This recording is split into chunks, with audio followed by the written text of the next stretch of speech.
Welcome, everyone. Thank you for joining us. Let's explore and learn together. Enjoy the experience. The story for this evening, Odysseus, the Epic Journey Homeward. In the distant and fabled era of ancient Greece, there lived a great hero named Odysseus, renowned for his cunning wit, valor, and indomitable spirit.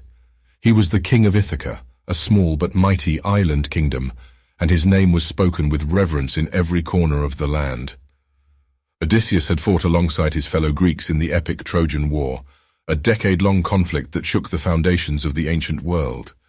He had been one of the masterminds behind the audacious idea of the Trojan horse, which led to the eventual downfall of the city of Troy. However, his journey homeward would prove to be equally arduous and captivating. After the victorious sack of Troy, Odysseus and his loyal crew set sail for Ithaca. Little did they know that the gods, angered by the hubris of mortals, had other plans in store for them. Their voyage would be marred by countless trials and tribulations, with the gods and mythical creatures intervening at every twist and turn. Their first stop was on the island of Ismarus, inhabited by the Sirens. In their arrogance and greed, Odysseus and his men plundered the island, only to face fierce retaliation from the Sirens, leading to heavy losses. Their next encounter brought them to the land of the Lotus-Eaters, where some of Odysseus's crew sampled the sweet and addictive lotus fruit, which caused them to forget their home and desire to stay forever. Odysseus managed to rescue them and quickly set sail once more, avoiding the trap of complacency. The winds then carried them to the island of the Cyclops, a race of one-eyed giants. Here, Odysseus displayed his ingenuity by blinding the fearsome Cyclops Polyphemus, who had devoured some of his men. As they escaped, Odysseus couldn't resist taunting Polyphemus, revealing his name, which would later prove to be a grave mistake. Their next perilous encounter was with the enchantress Circe, who turned many of Odysseus's men into swine.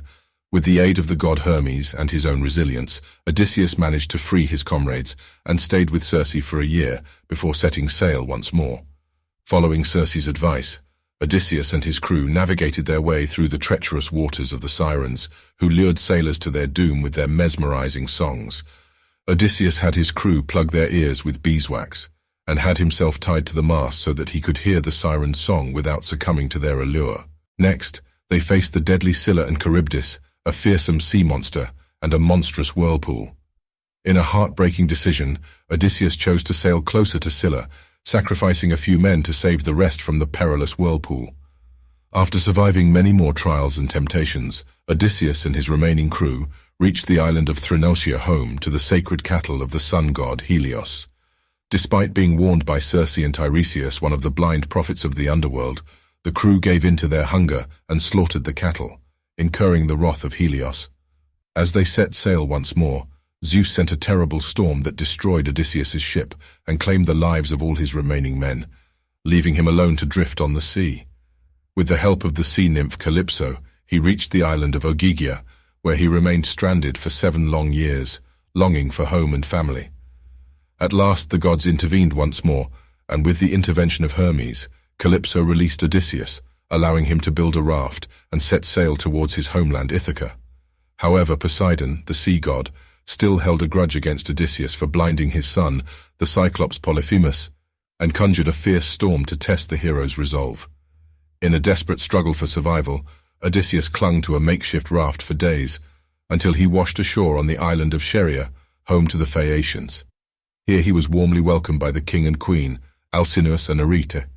Odysseus recounted his incredible journey to them, captivating all who heard his tale. Alcinous then provided Odysseus with a ship that would carry him to Ithaca, the long-awaited end of his odyssey. However, the gods were not yet done with their tests. When he finally arrived home, disguised as a beggar, he found his kingdom plagued by suitors vying for the hand of his wife Penelope, believing Odysseus to be dead. With the help of his son, Telemachus, and a few loyal servants, Odysseus devised a cunning plan to reclaim his kingdom. He challenged the suitors to prove their worth in an archery contest, and under the guise of a beggar, he alone succeeded in stringing his own bow and shooting an arrow through a dozen axe heads.